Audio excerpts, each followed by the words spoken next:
नमस्कार मित्रांनो, तुम्हाला सुद्धा इन्स्टंट नाश्ता करायचा आहे ना? चला तर मग सुरुवात करूया। एका बाउलमध्ये 2 अंडी फोडून घ्यायची आहे या प्रकारे।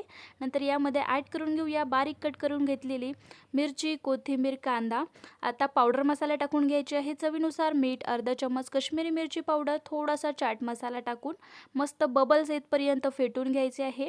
याने काय होईल, ब्रेड ऑमलेट छान हलकं-फुलकं तयार होतील। नंतर एका तव्यावरती बटर लावून ब्रेड शेकून घ्यायचे आहे। त्याच तव्यावरती जे फेटून घेतलं होतं ते टाकून घ्यायचं आहे या प्रकारे। नंतर लगेचच यावरती जी ब्रेड आपण शेकून घेतली होती ना, ते या प्रकारे ठेवून उलटून-पुलटून अशा प्रकारे ठेवून घ्यायचे आहे। नंतर यालासुद्धा उलटपलट करत छान शेकून घ्यायचं आहे आणि मधोमध कट मारून छान फोल्ड करून सँडविच आकारामध्ये कट करून घ्यायचं आहे आणि गरमागरम ब्रेड ऑमलेट सर्व्ह करायचा आहे। व्हिडिओ कसा वाटला नक्की कमेंट करून सांगा। डिटेल व्हिडिओ पाहायचा असेल तर खाली दिलेल्या त्रिकोणावरती क्लिक करून पाहू शकता। थँक्यू।